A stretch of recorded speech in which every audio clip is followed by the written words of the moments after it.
안녕하십니까. 거꾸로 투자하는 쇼킹 부동산입니다. 부동산 폭락 기다리는 우기명은 웃을 수 있을까 시작해보겠습니다. 자, 2월 4일 부동산 대책 발표가 유력합니다. 오늘 언론 보도 보니까 50만 공급 가능성 얘기가 나오고, 또 어떤 언론 보도 보니까 80만 공급 대책이다, 이런 자꾸 어마어마한 숫자들이 나오고 있어요. 근데 이게 지금 확인된 정보가 하나도 없는 게 워낙 극비례 추진 중이라서 언론 보도는 대부분 추정치라고 보시면 될 것 같아요. 신도시를 지정한다, 정비사업의 규제를 완화하거나 새로 지정한다, 그린벨트를 해제한다, 투자 억제 방지한다. 이거 솔직히 어떻게 진행될지 아무도 모릅니다. 그리고 여당 중심으로 부동산 대책이 발표됐었던 2020년 710 부동산 대책을 제외하고요, 국토부에서 자체적인 추진하면서 부동산 대책 발표됐을 때 언론의 전망치가 맞은 적은 한 번도 없었어요. 그래서 내일 실제적으로 발표가 제대로 이루어지게 되면요, 그 부분은 저희가 정리를 하고 이게 부동산 시장에 어떤 영향을 미치는지 최대한 쉽게 정리를 빠르게 올려드리겠습니다. 자, 그런데 부동산 대책 발표 하루 전에 복학생이란 네이버 웹툰이 화제가 됐어요. 자, 이 복학생, 제가 패션왕 때부터 봐던 웹툰인데, 자, 이 작가가요, 현실 풍자는 진짜 기가 막히게 잘하거든요. 근데 최근에 부동산 관련된 이슈를 다루고 있어요. 근데 어제 올라온 영상, 이제 어제 올라온 웹툰은 입주 2화라 해가지고 친구 사이에서 청약 당첨자와 탈락자 차이를 정말로 현실적으로 그려내서 화제가 됐습니다. 자, 친구들은 어떻게 나눠졌을까요? 먼저 청약 당첨된 친구는요, 분양가 대비 입주 시기에 2배 이상 올랐지만 계속 억 단위 상승이 일어나고 있어요. 그래서 분양받은 주택으로 경제적 자유를 꿈꿉니다. 반면에 청약이 떨어진 무주택자 친구는요, 뼈 빠지게 일해도 주택가격 상승분의 10분의 1도 못 따라가면서 근로 의욕이 완전히 떨어지는 상황에 빠져버립니다. 그러면서 주택가격 폭락하면 살 거야 이렇게 외치지만 현실은 그게 멀어 보이고 있어요. 현재 심각한 상황을 정말로 적나라하게 표현을 했습니다. 자, 바로 저금리의 대표적인 부작용에 대해서 제대로 지적한 겁니다. 바로 양극화 현상이죠. 자산 소유 여부에 따른 양극화 현상, 시간이 갈수록 심해지는 거 부분이죠. 그에 따라서 근로 의욕 상실까지 웹툰에서 정말로 제대로 꼬집어서 비판을 했습니다.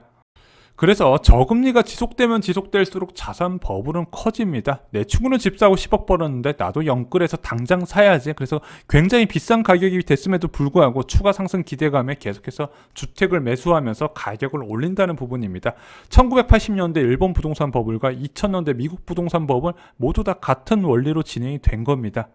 자, 부동산 버블 시기마다 항상 터지는 근로의욕 상실, 과거 주택가격이 급등했었던 참여정부 시절에서도 많이 지적이 있었던 부분입니다. 양극화를 불렀다는 부분인데, 자, 자산을 가진 사람들과 그렇지 못한 사람의 격차가 갈수록 커지는 부분, 결국엔 일할 맛이 안 난다는 거죠.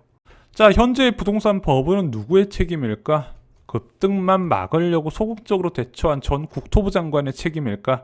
국토부 보고서를 그대로 읽으며 집값 안정을 장담했던 대통령의 책임일까? 아니면은 저금리의 부작용 고려 없이 기계적으로 저금리를 유지한 한국은행 총재의 잘못일까? 저는 일단 개인적으로 1차 원인은 저금리가 있고요, 2차 원인에서 정책적 부족 부분이 있었다고 생각을 합니다. 하지만 이 저금리가 장기화 지속된 상황에서 폭등한 집값을 막은 사례는 거의 없거든요. 게다가 지금 같은 0.9%의 예금금리는 그 어떤 대책도 무용지물이다 말씀을 드렸습니다. 이 저금리란 상황이 대한민국만의 문제도 아니고 전 세계적으로 같이 일어나는 동조화 현상입니다. 그래서 그러다 보니까 주요 국가 대부분이 이 저금리로 부동산 가격이 다시 폭등을 하고 있다는 부분이죠. 자, 그럼에도 불구하고 정부의 대응이 좀 미숙했다는 부분은 개인적으로 아쉬움이 남습니다. 왜냐면요, 솔직히 1주택자는 올라도 상관없고 내려도 상관없거든요. 자, 그건 간단합니다. 투자와 거주를 분리하지 않으면 아무리 높은 상승도 의미가 없다는 거예요. 자, 내 집 올라가서 좋다 칩시다. 그러면은 내 집에 올라갔으니까 이거 팔아가지고 더 좋은 집으로 이사가는 게 가능할까? 더 좋은 집은 더 많이 올랐다는 부분입니다. 자, 최근에 아파트값 5분위 비율을 조사해봤더니 높은 가격일수록 상승률이 더 높았어요. 한마디로 이것을 팔아서 이쪽으로 갈아타려면 더 많은 지출이 들어가야 된다는 부분, 실수자들도 갈아타는 게 막혔다는 부분입니다. 결국에는 내 집 한 채 살고 있는 사람들은 오르면 기분 좋고 떨어지면 씁쓸한 일밖에 안 된다는 거죠. 그러면은 주택 가격이 오르면 누가 좋냐? 결국에는 주택을 투자 시장으로 보고 투자로 참여한 사람들만 좋은 일을 시켰다는 부분입니다. 한마디로 주택 가격을 좀 과감하게 세워서 가격 하락을 유도했어도, 자, 대부분 투자자들만 타격을 받지 대부분의 사람들은 큰 영향을 미치지 않는다는 부분이고, 이것을 근거로 이제 급등 초기부터 적극적인 하락 유도를 목표로 정책을 세웠어야 되는 게 아니냐 이렇게 보는 부분입니다. 자, 네가 저금리에선 별 효과 없다며 그럼에도 불구하고 개입 타임 강력한 개입으로 좀 상승을 최대한 억제할 수 있지 않았나 이렇게 생각이 드는 부분이에요.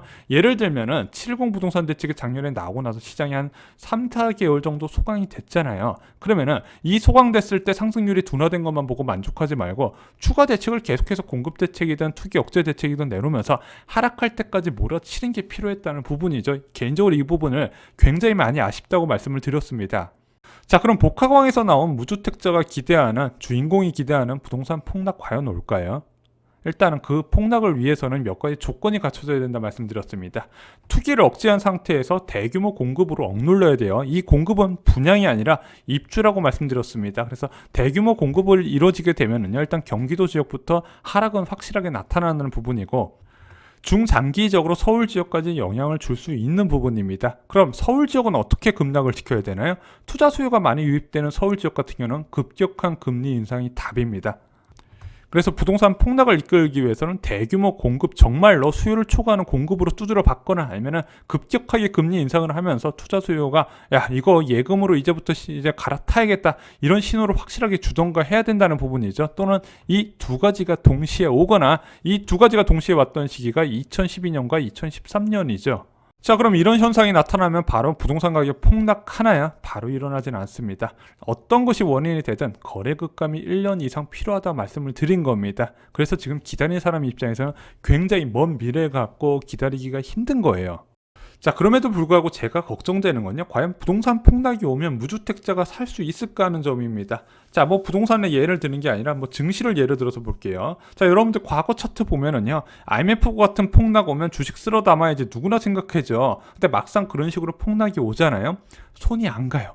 무서워서 손이 안 간다는 부분이죠.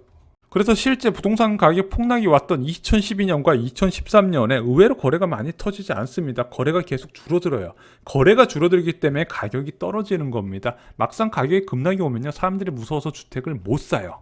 자, 대기 소유자들은 목표가 명확해야 됩니다. 고점 대비 하락률로 목표 매수가를 지금 정해놔야 돼요. 비쌀 때 정해놔야 되지 이게 가격이 떨어질 때 잡으려면요 못 사게 된다는 부분입니다. 나는 뭐 30% 빠지면 살 거다, 40% 빠지면 살 거다, 어느 정도 나만의 목표를 지금부터 정해놓고 그것을 마음 굳게 갖고 있어야 된다는 부분이죠. 최근에 쇼킹 부동산에서 청약 당첨을 위한 영상을 올리는 이유가 분양 가격이 주변 대비 60배에서 70% 수준이라는 거예요. 실제적으로 부동산 가격이 폭락이 오더라도 이 분양을 받을 경우에 크게 손해볼 일이 없다는 부분이죠. 그래서 나는 끝까지 기다리겠다, 분명히 빠진다, 강한 믿음이 갖고 있으신 분들, 저도 그게 올 거라고 생각을 합니다. 하지만 진짜 기회는요, 준비하는 분들만 잡을 수 있다, 개인적으로 이렇게 생각을 하고 있습니다. 이상으로 쇼킹 부동산 마칩니다. 좋아요, 구독, 공유 꼭 부탁드립니다. 감사합니다.